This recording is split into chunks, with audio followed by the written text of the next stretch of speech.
My brother's fiancée falsely accused me of hitting on her. My brother texted, "Stay away from us." I replied, "Done." Then I withdrew my name as guarantor for their new house mortgage. Now their loan has been denied. I'm 32 and I am, or I was, the family's designated adult. You know the one who gets the 11 p.m. call for a ride. The one who helps move the heavy furniture. The one who co-signs things. It's not a role you ask for, you just fall into it. My brother Ryan, he's 29. He's the charming one. The guy who lives life on impulse and worries about the details later. And his fiancée, Cynthia. She's his perfect match. Intense, charismatic, and completely obsessed with curating their perfect life on social media. Now, I never truly warmed to Cynthia. She had this way of complimenting you that just felt like a slap. It's so amazing that you're so stable and practical.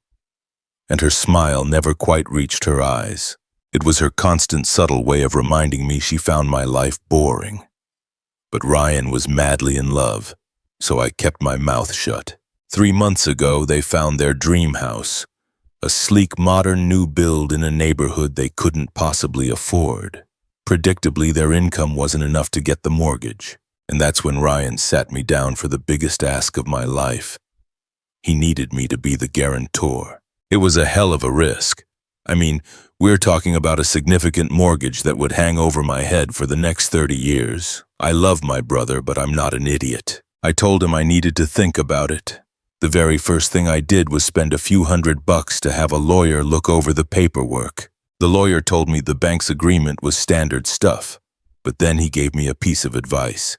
He said, "When you're mixing family and large sums of money, it's smart to have a separate personal agreement just to keep things clear." So he drafted this simple one-page document for me. It had 2 key things. 1, if they ever defaulted, I had the option to take over their equity for the amount I paid. And 2, he added a clause that he called his CYA special, cover your ass. It stated that my guarantee was contingent on a relationship of mutual respect and good faith, and that any act of defamation or malicious falsehood would be grounds for my immediate withdrawal. At the time, it felt like ridiculous overkill, a formality. I presented it to Ryan. He barely even glanced at it. "Yeah, man, of course, we're brothers. Good faith is a given." We both signed it in front of a notary.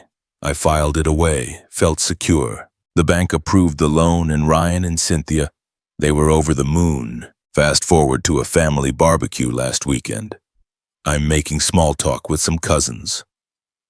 Cynthia comes over, maybe a little tipsy, and stands unnecessarily close. She puts a hand on my forearm. "You're always so serious," she says. "You should try to have some fun." It was classic Cynthia. A little patronizing, a little too intimate. It made me uncomfortable, so I just made an excuse about needing a drink and walked away. I didn't give it a second thought. Then 2 days ago, my phone just blew up. It was a novel-length text from Ryan, just this furious, rambling tirade. Apparently, Cynthia had broken down in tears. She confessed that I'd been making her uncomfortable for months, and the barbecue, she claimed, was the final straw. She told him I'd cornered her, whispered that she was too good for him, and that she should be with a real man who could actually provide for her. The accusations were so specific, so venomous. It felt like a punch to the gut. This wasn't some misunderstanding. This was a targeted assassination, and suddenly it all clicked. For months, Cynthia had been making these little comments to Ryan about how I was judgmental of their finances, how I was too involved. She was laying the groundwork. I tried calling Ryan, no answer, called again, straight to voicemail. And then the final message came through. "Ryan, I can't believe you'd do this to us. Cynthia is a wreck. Just stay away from us." He was so certain, so completely convinced. And just like that, boy, after 32 years, my brother was gone. A strange calm settled over me. It wasn't rage, it was acceptance, clarity. Cynthia didn't just want distance, she wanted me erased, but she still wanted my financial backing. She wanted the house without ever having to see the guy who secured it for them at family Christmas. I sat there for a long time. Then I picked up my phone. Me, done. My next call was to the mortgage advisor at the bank. I was polite, direct. Due to a significant and unforeseen personal conflict, I am formally withdrawing my name as guarantor for the loan for Ryan and Cynthia. There was this stunned silence on the other end. Sir, the advisor said very carefully, I have to inform you that this action will almost certainly lead to the denial of their entire mortgage application. I am aware of the consequences. I hung up, blocked both their numbers, and tried to sleep. Update 1. The quiet lasted for 3 days. I was starting to think the next thing I'd hear would be a formal letter from the bank. Instead, it was a frantic banging on my front door, 10 p.m. I looked through the peephole. It was Ryan, and he looked like he hadn't slept in days. I opened the door and just waited. What did you do? His voice was cracking. He barged right past me into my living room. Exactly what you told me to do, I said, closing the door. I'm staying away. The bank called. The loan is denied. They said you pulled out. You torpedoed the whole thing. Why? I just looked at him. The complete lack of self-awareness, it was staggering. Are you serious, Ryan? You accuse me of trying to steal your fiancée. You tell me to get out of your life, and you can't figure out why I'd pull a multi-$100,000 guarantee out from under you. That was personal stuff, he said, pacing now, running his hands through his hair. Cynthia was upset. She's sensitive. Maybe she overreacted. You don't ruin someone's future over a fight. A fight? I repeated. A fight is when we argue about who has to help Dad clean the gutters. This was a character assassination, Ryan, and you co-signed it without a single question. You believed her instantly. His phone buzzed. He glanced at it.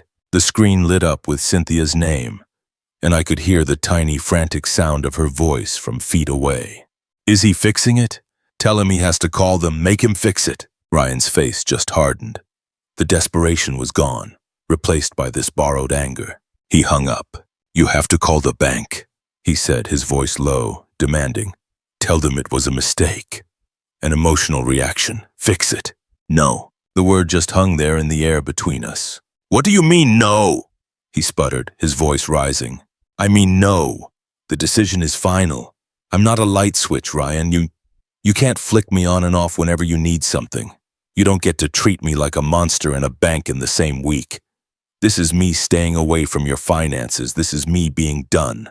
He looked at me, and for just a second I saw the little brother I grew up with. He looked lost, terrified, and then it was gone, replaced by the man Cynthia was shaping him into. So you're really going to let our dream die just like that? Out of spite? Your dream became a nightmare for me, Ryan. You guys were the ones who set it on fire. I'm just walking out of the smoke. He left without another word. The next morning, the call from my mom came right on schedule. Ryan is devastated. Families are supposed to work through things. I knew what was coming. The guilt trip. But something inside me had hardened. The only part I didn't fully anticipate was the toll on my girlfriend, Laura. She's been my rock through this, furious on my behalf. But she's also hurting. She was friends with Ryan and now mutual friends.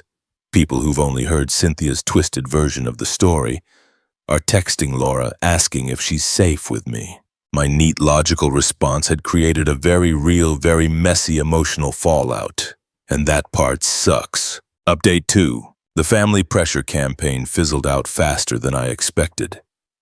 I had one long, draining call with my parents. I just said, Ryan was given a choice between his brother and a lie, and he chose the lie. My relationship with him, financial or otherwise, is over until he can acknowledge that. They didn't like it, but they heard the finality in my voice. Cynthia, however, she was just getting started. She launched a full-scale smear campaign, spun this whole story to friends, to family about my growing jealousy and erratic behavior. In her version, she was the victim. Ryan was her brave defender, and I was the bitter, unstable brother who sabotaged their dream home to punish them for their happiness. And she was damn good at it. The number of people who bought it was depressing. Then things escalated. A week ago, a certified letter arrived from a law firm.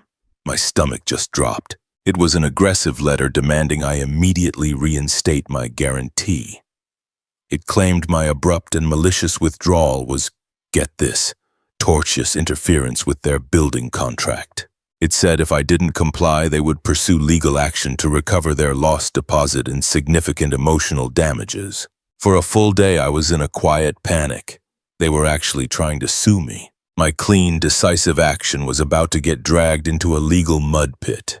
This was not part of the plan. I sat in my car after work reading the letter for the 10th time, and I just felt exhausted. The anger was gone. It was replaced by this deep, bone-weary sadness, and I actually thought, just for a minute, about calling the bank, giving in, just to make the noise stop. Laura found me like that. She got into the car, took the letter from my hands, and read it. "They're bluffing," she said. "They have to be. People don't get to slander you and then sue you for not giving them money. Did they tell their lawyer the whole story?" Her question cleared my head. Of course they hadn't. I went home, dug through my files, and I found my copy of the notarized side agreement, the one with the mutual respect and good faith clause, the one Ryan signed without reading. I made a high-quality scan of that signed agreement. I took a screenshot of Ryan's text message, the one telling me to stay away.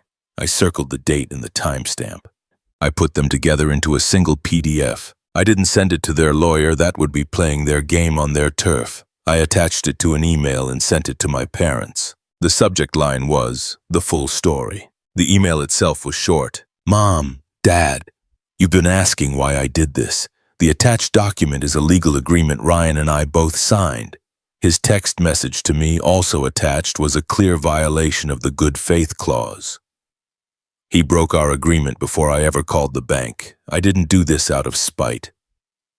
I did it because I was forced to protect myself. I'm sorry you're in the middle of this." I hit send, and then I waited. Update 3. The silence lasted for 48 hours. Then my dad called. His tone wasn't angry or disappointed anymore. It was just heavy. "I got your email," he said. "Your mother and I read it. We didn't understand. Why didn't Ryan tell us he signed something like that?" "Because he probably forgot," I said. "And because it proves he was in the wrong." My dad sighed. "He's coming over here tonight. We're going to talk." That talk, as it turns out, was the end of the line for the lies. My father isn't an emotional man, but he is a man of principle.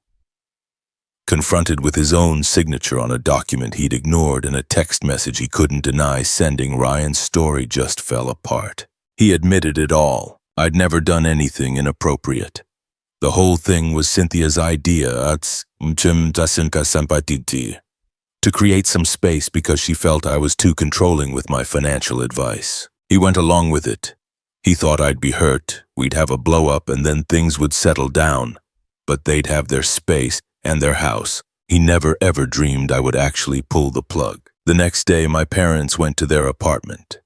They had officially lost the house and their deposit. My mom told me the scene was ugly. Cynthia apparently tried to play the victim again, crying about how we were all ganging up on her. And my mom, the one who had pushed so hard for us to work through it, she finally had enough. She didn't deliver some dramatic movie line. She just looked at Cynthia with tears in her own eyes and said, "How could you do this to our family? How could you do this to him?" The legal threats evaporated. Ryan and Cynthia are still together. But from what I hear, it's a toxic mess of resentment and blame. They're stuck in their tiny apartment, out a huge chunk of their savings. Their dream is dead, but there are no winners here. This ending isn't neat. My brother and I haven't spoken. I see a picture of him on Facebook sometimes, and he just looks hollowed out. I feel a grim sense of justice, but it's soured by this profound sadness. I took a stand, and I was right to do so, but it cost me my brother. The shrapnel hit other people too, some cousins, some family friends. They're still firmly on Team Cynthia. Holidays are going to be a nightmare. Laura has had to deal with awkward questions and cut a few people out of her life. It's a wound that won't close cleanly. Last night, a text came through from a number I didn't recognize. I know it's not enough, but I am sorry for everything. I knew it was Ryan. I stared at the message for a long time. I typed out a reply, then deleted it. Did that 3 more times. In the end, I just put the phone down. I didn't reply. I don't know if I ever will. Some contracts, once they're breached, they can't be fixed. And that's the most logical and the most painful truth.